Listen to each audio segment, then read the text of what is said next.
कि जम्मू कश्मीर इंतजामी की जानिब से इंतजामी कौंसल की सदारत जिसकी सरबराही लेफ्टिनेंट गवर्नर मनोज सिन्हा ने की है और उसमें कुछ अहम फैसले लिए गए हैं, जहां पर गुजर बकरवाल तबका जो रिजर्वेशन की बात हो रही थी और इंतखाबात से पहले ही इस तरह का ऐलान कर दिया गया है जम्मू कश्मीर इंतजामी की जानिब से, जहां पर 10% जो गुजर बकरवाल को भी अब अलग से 10% रिजर्वेशन और उसके साथ साथ ही ओबीसी को 8% रिजर्वेशन मिल गई है। इंतखाबात से पहले ही पहाड़ी तबका को 10% और साथ ही साथ ओबीसी उनको 8% रिजर्वेशन का ऐलान कर दिया गया है। बाज़ाब्ता तौर पर हुक्मनामा जारी कर दिया गया है और ओबीसी में 15 नई जातें शामिल की गई हैं। इस सिलसिले में इंतजामी कौंसिल ने जम्मू कश्मीर रिजर्वेशन तरमीमी एक्ट 2023 और उसके साथ साथ ही शेड्यूल कास्ट ऑर्डर 2024,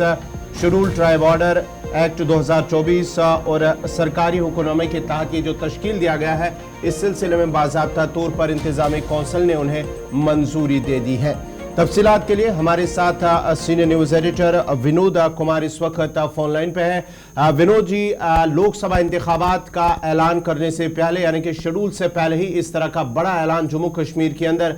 जो खदशा जाहिर किया जा रहा था, लेकिन उससे बाद ही जो सभी खदशा दूर कर दिए गए हैं और ये ऐलान कर दिया गया इंतखाबात से पहले, किस नज़र से आप देखते हैं? देखिए, मॉडल कोड ऑफ कंडक्ट 3 बजे लगना, 3 बजे प्रेस कॉन्फ्रेंस, उससे पहले एडमिनिस्ट्रेटिव काउंसिल की मीटिंग बुलाई जाती है जी। और जो डाउट थे पहाड़ी ट्राइब के साथ गद्दा, ब्राह्मण, कोली और पाडरी ट्राइब, इन तीनों को ये खास पे डाउट है कि इनकी रिजर्वेशन फाइनल नहीं की गई है जी। कल शाम को एडमिनिस्ट्रेटिव काउंसिल ने ये तय कर दिया है उनके आरक्षण को 10% कर दिया जाएगा। यानी एसटी का रिजर्वेशन अब टोटल मिला के 10-20% हो गया है। दूसरी ओर अदर बैकवर्ड क्लासेस लगातार ये स्ट्रगल कर रहे थे, बहुत फाइट कर रहे थे, उन्होंने अधिकार यात्रा निकाली थी, तो उनको 8% आरक्षण दिया गया है। लेकिन हमने जब उनके नेताओं से बातचीत की है तो उनके नेताओं ने असंतुष्टि जाहिर की है कि 8% रिजर्वेशन नहीं है। मंडल कमीशन की रिकमेंडेशन के मुताबिक 27% आरक्षण देश के बाकी हिस्सों में मिल रही है, उसके मुताबिक 8% बहुत ज्यादा कम है। अलबत्ता ये बात जरूरी है कि पहले 4% आरक्षण मिलता था, अब इनको 8% हो गए। ये जो आरक्षण है ये डबल हो गए जी। कुछ है एक चीज़ और भी इसमें देखने वाली ये है कि ये 8% क्या इसमें कोई गुंजाइश होती है कि इलेक्शंस के बाद इसको बढ़ाया जा सकता है? क्योंकि नेशनल लेवल पर जो इस वक्त 27% के आसपास है, यहाँ पर भी वही उम्मीद की जा रही थी कि शायद उस लेवल पर लाया जाए, लेकिन ओबीसी को नई इसमें जाते लाना, नई कास्ट को इंक्लूड करना, फिर 8% उनको देना, ये थोड़ा सा शायद एज पर एक्सपेक्टेशंस नहीं गया है। हाँ बिल्कुल आसिफ, आपने ठीक कहा कि जो अदर बैकवर्ड क्लासेस के लीडर्स या ओबीसी सेल बीजेपी का है, वो भी ये डिमांड कर रहा था एट डबल डिजिट में ये आरक्षण होना चाहिए, लेकिन ऐसा हुआ नहीं है। अब गुंजाइश की बात अगर आप करते हैं तो इलेक्शन के तुरंत बाद दोबारा से मुझे लगता है कि स्ट्रगल शुरू हो जाएगा, क्योंकि जब वीपी सिंह की गवर्नमेंट के दौरान मंडल कमीशन की रिकमेंडेशन को जारी किया गया था तो 27% आरक्षण दिया गया था। यहाँ पहले 4% आरक्षण ऑलरेडी जम्मू कश्मीर में मिल रहा है, 4 से बढ़ा करके 8 किया है। लेकिन ये स्ट्रगल अभी अदर बैकवर्ड क्लासेस का जारी रहेगा, क्योंकि 8% वाकई में उनके साथ इंजस्टिस होगा, क्योंकि बाकी राज्यों में अगर 27% मिल रहा है तो ये बहुत कम है। इसलिए मुझे लगता है कि इलेक्शन के बाद एक मतलब से ओबीसी समाज एकत्रित होकर, क्योंकि कुछ और कास्ट को भी, लगभग 15 और कास्ट को भी अदर बैकवर्ड क्लासेस में इनकॉर्पोरेट किया गया है। तो कितनी ज्यादा कास्ट, पहले से ही 27 से ज्यादा कास्ट थी, ये बीच में इनकॉर्पोरेट करके मुझे लगता है कि कहीं ना कहीं इनजस्टिस अदर बैकवर्ड क्लासेस के साथ। बहुत बहुत शुक्रिया Vinod Kumar ji, senior news editor हमारे साथ थे। हमारे साथ सनम एजाज भी हैं, सीनियर न्यूज़ एडिटर, इस वक्त श्रीनगर से ज्वाइन किए हैं। बहुत शुक्रिया सनम ज्वाइन करने के लिए। ये जो मामला है जिस पर ठीक इंतखाबात के स्केड्यूल से पहले इंतज़ामिया ने अपनी मोहर लगा दी है, रिजर्वेशन के मामला एक तरह से हल कर दिए हैं, आपका क्या इस पर नुक्ता नज़र है? और क्या हम इस प्रोसेस के बाद, इस एक्सरसाइज के बाद ये देखें कि इसके पॉलिटिकल इंप्लीकेशंस ये भी होंगी कि हम असेंबली इंतखाबात की तरफ जा रहे हैं?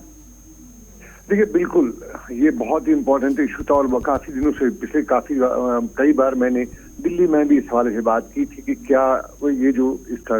पहाड़ी को अक्सर जो लोग कहते थे कि अभी उनका जो रिजर्वेशन का मामला है ठीक हो गया है, दिल्ली ने कर लिया है, पार्लियामेंट हो गया है उनका, लेकिन उसका नोटिफिकेशन जारी नहीं हो रहा है। तो मैंने 2-3 बार दिल्ली वालों में 1-2 बार पूछा भी था दिल्ली के कोई टॉप क्वार्टर्स में कि नोटिफिकेशन क्यों नहीं जारी हो रहा। तो उनका कहना था कि ये नोटिफिकेशन आप समझ लीजिए कि असेंबली इलेक्शन के साथ जुड़ा हुआ है, क्योंकि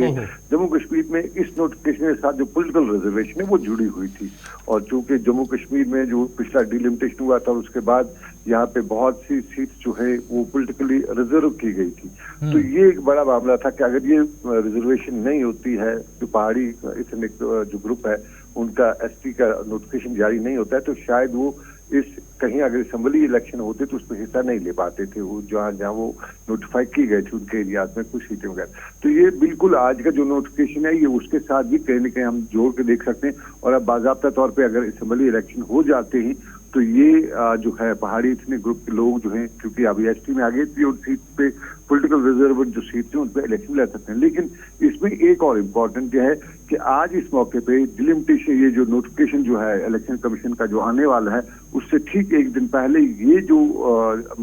ये सरकार की नोटिफिकेशन आज की निकालना पहाड़ी की रिजर्वेशन की नोटिफिकेशन जो है ये बिल्कुल एक तरह से संकेत का इशारा दे रहा है कि जम्मू कश्मीर में असेंबली इंतखाबात भी होने जा रहे हैं, क्योंकि दिल्ली से लेके जम्मू कश्मीर तक असेंबली इंतखाबात के हवाले से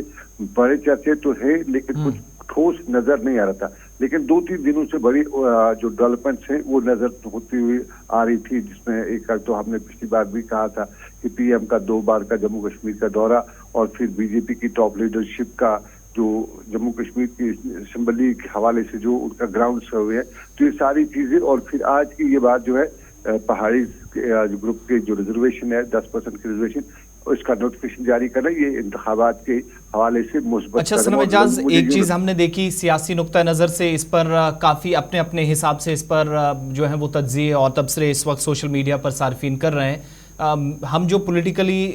इम्प्लिकेशंस की जब बात करते हैं, मुख्तलिफ सियासी जमातें इस पर अपना अपना दाव पेश करती हैं और बीजेपी जो इस वक्त सर फहरिस्त है इस मामले पर वो ये मानती है कि उसका वोट बैंक और सारी चीज़ें इसके बाद बड़ी हैं या उसको तवक्कुआत पहले से काफ़ी ज़्यादा हैं। 48 घंटे पहले साबिक़ वज़ीर आला का बयान आता है, उमर अब्दुल्ला साहब श्रीनगर के अंदर कहते हैं और जम्मू के अंदर कि कितना कोटा होगा ज़रा सामने ला के दिखाइए, हम ज़रा देखना चाहते हैं कि आप वाकई में कहीं संजीदा हैं इस मामले पर। तो 48 घंटे बाद ये अनाउंसमेंट हो जाती है। क्या ये उस सवाल का जवाब भी था? और दूसरा, इस फैसले के बाद सियासी तौर बीजेपी जो अब तक दावे पेश कर रही थी तमाम लोगों को मसावी हुकूक देने की, जिसमें पहाड़ी और गुजर्स को एक लाइन पर लाने की बात कर रही थी, वो सद में कामयाब नजर आएगी और वाकई में जो वोट बैंक को लेकर हम बात करते हैं वो बीजेपी के फेवर में ज्यादा जाता हुआ नजर आएगा इस फैसले के बाद पर्टिकुलरली? देखिए बिल्कुल, ये जो है पहाड़ियों को करीबन 40 साल के बाद जो कुछ भी मिला है ये अभी तक किसी भी सरकार ने नहीं किया था। और आज की डेट में पहाड़ी जो हैं उनके 3 ग्रुप्स हैं आज, बिल्कुल 3 ग्रुप हो चुके हैं। एक ग्रुप वो हैं वो कहते हैं कि इससे ज्यादा और क्या हो सकता था हमारे लिए, ये अल्टीमेट है, फाइनल है, तो इस फाइनल के बदले उन्हें जवाब देना है। एक वो ग्रुप भी है जो, और उसमें वो कट्टर जो है, हम उसे आप कह सकते हैं जो कट्टर पहाड़ी है, वो अब इसका जवाब देगा और वोट के जरिए बीजेपी को ही इसका फायदा मिलेगा, जिस तरह से वो बता रहे हैं कि इससे अलावा क्या। लेकिन एक ग्रुप और भी है जो सोच रहा है कि बाकी जो ब्रॉडर इश्यूज हैं उसमें वो कहीं न कहीं मुसलमान भी बीच में आ जाता है, उसका जो मेंटलिटी है वो भी आ जाती है, कश्मीर के हालात भी आ जाते हैं, जम्मू के हालात भी आते हैं। तो एक ग्रुप वो भी है, वो कहते हैं ठीक है जी इन्होंने कर दिया तो वो ऐसा कुछ नहीं है, इनका करना था, इनकी जिम्मेदारी थी, तो वो चीज है। तो इस सारे में, और तीसरा जो है आम पहाड़ी जो है वो अपनी उसकी जो एक पॉलिटिकल बाइंडिंग है, काफी टाइम से जुड़ा हुआ है किसी पार्टी के साथ या किसी के साथ इंफ्लुएंस में है, तो वो तीसरा है। लेकिन सबसे इम्पोर्टेंट ये है कि अगर इससे जिस तरह से यूं लग रहा है कि करीबन 20 से 30% पहाड़ी का वोट जो है वो शिफ्ट भी बीजेपी के हक में हो रहा है, मैं हो सकता नहीं बल्कि हो रहा है, वो बड़ा फायदा होगा, क्योंकि मुस्लिम एरियाज में और मुस्लिम पॉपुलेशन में, खासतौर पर कश्मीर में, पुंछ राजौरी में, वहां पे बीजेपी को इस तरह से 15 से 20% वोट मिलना ये बड़ा फायदे की बात होगी बीजेपी के लिए। लेकिन इसमें एक नुकसान जरा और भी उन्हें है, थोड़ा सा वो गुज्जर जो भाई हैं वो नाराज हो चुके हैं इस सारे से, तो उनमें से भी लगभग गुज्जरों का लगभग 10 से 12% वोट जो है जी। तो वो कम भी हो रहा है। तो अगर हम ओवरऑल इसको देखें तो 10% के करीब बीजेपी को इससे वोट बैंक जो है उसमें इजाफा हुआ है। लेकिन जम्मू कश्मीर और खासतौर पे मुस्लिम डोमिनेटेड एरियाज में 10% वोट का शिफ्ट भी बीजेपी के लिए इससे बड़ी कामयाबी और कोई नहीं हो सकती। बहुत